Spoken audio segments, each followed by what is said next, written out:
अब मैं बिला ताखीर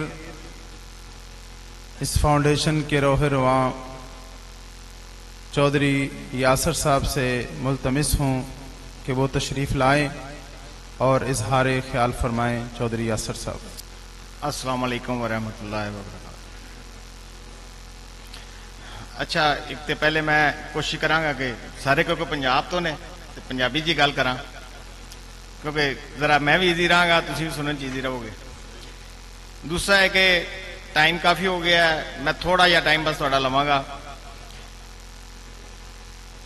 असल मैं सिर्फ तुहानू दसना चाहना कि सानू यह जरूरत क्यों महसूस हुई।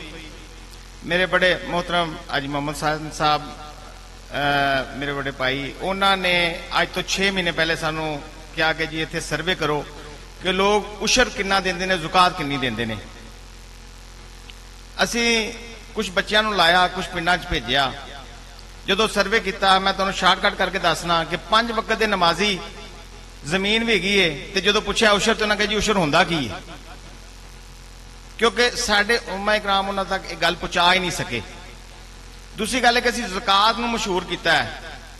ज़कात शहरां च लोगों की बनती है, पिंडां च लोगों की ज़कात कोई नहीं बनती। पिंडां च उशर है, तो उशर का ना ही कोई नहीं लैंदा, और वो देना भी जरूरी है। जिंदी थोड़ी तो थोड़ी जमीन है, जिहड़ा छोटे तो छोटा मालक है, उनके भी उशर बनता है।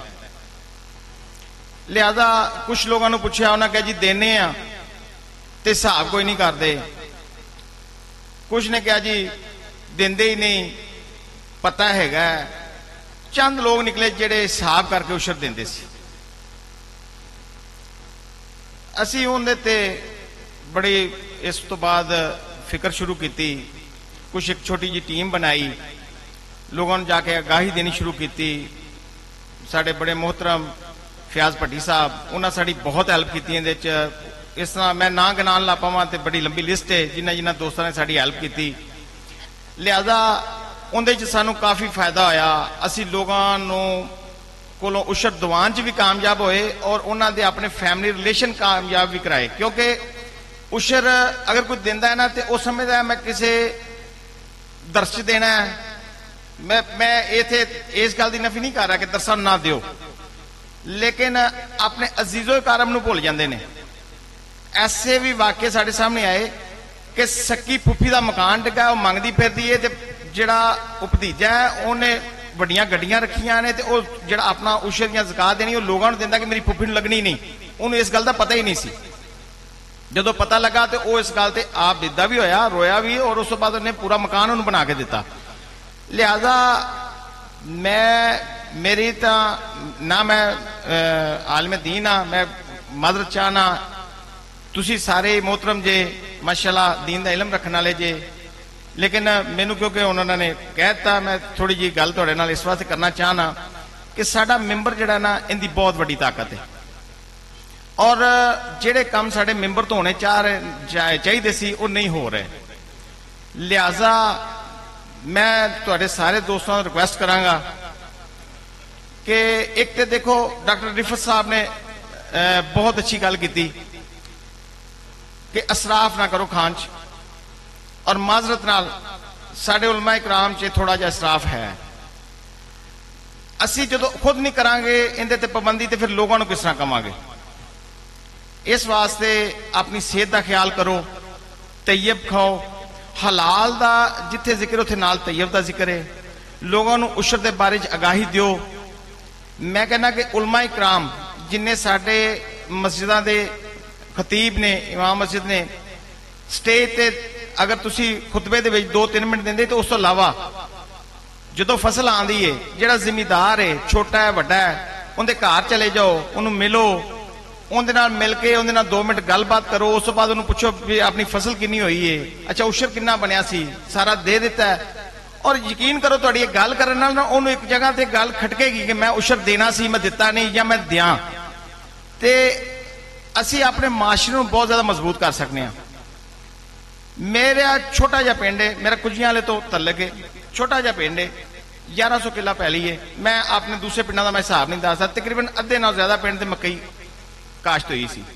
90 मन एवरेज है। सिर्फ मकई का मैं हिसाब करा, साढ़े पिंड की 74 लाख रुपया उशर बनता है।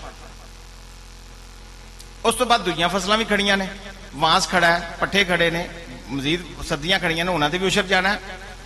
3 फसलां लैने, उस तो बाद चावल आ गया, चावल तो बाद हुण असीं आलू लाए ने। तकरीबन 2 करोड़ प्लस साडा उछर बनदा साल दा। और साडे पिंड च घर किन्ना होना, 100 सवा 100। ते सारा गरीब तो नहीं, गरीब तो सारे 25-30 घर होने ने, 40 हो जाएंगे। तो मेरा ख्याल हिसाब करिए देख के घर में 5-5 6-6 लाख रुपया आंदा उछर अगर असीं देईए तां, लेकिन देंदे नहीं। उनकी वजह तो साडा गरीब तो गरीबतर। और अगर असीं इन्ने पैसे दे दिंदे आ ते मेरा ख्याल है कि आने वाले वक्त हो सकता जिन्हों असीं सपोर्ट कर रहे हैं वो अगले साल वो भी ज़कात दी उछर देने के काबिल हो जाए। इस वास्ते असीं इस आगाही के प्रोग्राम नूं शुरू किया। साडे मतलब जिस तरह कारी अब्दुल मन्नान साहब ने तुहानूं दस्सिया कि असीं उन्हां नूं रिक्वेस्ट की, उन्हां दी मेहरबानी, उन्हां भी साडे प्रोग्राम 'च शामिल होके असीं मस्जिदां जा रहे हैं किरत ठीक कराउण वास्ते, असीं प्रोग्राम करा रहे हैं। इमाम मस्जिदा नूं बुला के असीं अपने कोल उन्हां नूं बकायदा एक 10 दिन का प्रोग्राम तरतीब दिंदे आ। उहदे च तुसीं अगर शामिल होना चाहो फयाज भाई नाल राबता करो। असीं बल्कि असीं कोशिश कर रहे कि उन्हां इलाके 'च जाके कराइए। मतलब पहले कसूर कराया, अजकल खुडियां हो रहा सी, इस तो बाद ठीक मोड़ का असीं रखिया है क्योंकि उलमा इकराम नूं ज्यादा सफर ना करना पवे। इस वास्ते ये जिन्ना इस टाइम इस काम का बोझ है साडे सारिਆਂ ਦੇ कंधे ते। लोगों को आगाही देना, लोगों की सेहत को बेहतर करना, उन्होंने सुन्नत के मुताबिक खाने का दसना। मतलब असी हलाल ते बहुत जोर देने आ, ते हलाल ते हर डब्बे ते लिखिया, जेड़ा जूस जिंदे विच कैमिकल भरिया उहदे ते भी हलाल लिखिया, तैयब ते जोर नहीं देंदे। हालांकि सेब है तो वह सेब तुसी किसी यहूदी के बाग चो आया या ईसाई के बाग चो आया, उहदे ते कोई बंदा फतवा नहीं दे सकता कि हलाल नहीं, वो हलाल है। लेकिन वो 3-4 दिन प्यार है खराब हो जाए तो तैयब नहीं रहेगा। हलाल उस वक्त भी है, किसी को पुछ लो उन्हें कहना हलाल ही है, लेकिन तैयब नहीं। इस वास्ते तैयब वो चीज है जी साड़ी सेहत वास्ते बेहतर है। और इंशाअल्लाह ताला असी इस अपने प्रोग्राम को अगे जारी रखांगे। मैं ज्यादा टाइम तुहाडा नहीं लेना चाहता, गल्लां तो तुहाडे नाल करन वास्ते बहुत सारियां ने और मेरे उलमा इकराम मेरे वास्ते बहुत मोहतरम ने। तुसी साडा इस माशरे दे हीरो जे और असी चाहते हैं कि असी इन्हां अपने हीरोआं नूं थोड़ा जिहा उत्ते ले आइए। दूसरी गल है आखिरी कि साडे उलमा इकराम दा तबका बहुत पिछया होया है। असी इहदे बारे च भी कोशिश कर रहे हैं, असी जाके आगाही दे रहे हैं। देखो मेरी गल सुनो, 10-15 हज़ार रुपए नाल गुजारा नहीं होंदा। और मैनू यकीन करो अफसोस होंदा सानू कि मस्जिदां दे विच उलमा इकराम की तरह इस लैवल ते रखते हैं। वो माशी तौर पर अपने आप को परेशान समझता है। वो नमाज उनका ध्यान की आएगा जो उन्होंने ये फिक्र होगा भी अज घ्यो मुक गया, अज फलानी शाह मुक गई है।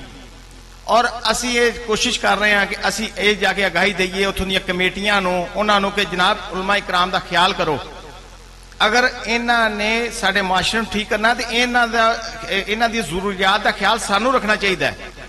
और इंशाअल्लाह ताला इनके वास्ते भी फयाज भाई ने बड़े अच्छे प्रोग्राम तरतीब दिते ने। क्योंकि जदों तुसी किसी जगह पर बैठ के कहोगे अपनी मस्जिद च अपनी ते वो गल की अहमियत नहीं, जो बंदा साइड तो जाके करेगा तो इंशाअल्लाह ताला उनकी अहमियत भी है। और असी उनका ट्रायल लाया और सानू उहदे च बेनिफिट मिले ने, असी जाके काम किया है। क्योंकि जदों साइड तो जाके कोई कमेटी नूं फोर्स करेगा, साइड तो जाके बंदा कहेगा तो कमेटी की भी समझ गल आ जाती है। और इंशाअल्लाह ताला साडा पूरा जोर है कि असी अज भी इत्थे सारे उलमा इकराम इकट्ठे करने का मकसद है कि असी अपने उलमा इकराम नूं उत्ते ले आइए और इंशाअल्लाह साडा माशरा अपने आप उत्ते आ जाएगा। क्योंकि असी लखां की तादाद लोगों नहीं मिल सकते, लेकिन असी जदों 100 हज़ारां च मिलांगे इंशाअल्लाह ताला ये आगे जाके लखां नूं मिलणगे, ये लखां नूं उत्ते लैके आउणगे। बहुत मेहरबानी, बहुत शुक्रिया। मैं तुहाडे सारिਆਂ ਦਾ मशकूर हाँ। तुसीं बहुत बहुत सफर करके आए जे। सुबह हालांकि धुंध सी, इहदे बावजूद सारे दोस्त माशाअल्लाह बहुत सही पहुंच गए ने। चलो थोड़ा बहुत लेट सी लेकिन माशाअल्लाह हाल भरिया है, बहुत खुशी हुई है। बाकी तुहाडे वास्ते बड़ा सफर करके डॉक्टर रिफत साहब फैसलाबाद तो आए ने, सलमान साहब इस्लामाबाद तो आए ने और मैं उन्हों का भी शुक्रिया अदा करना। और इस तो बाद साडे जनाब स्टेज सैक्रेटरी साहब को बुलाना तुहाडे वास्ते नवा प्रोग्राम। Thank you. अस्सलाम वालेकुम।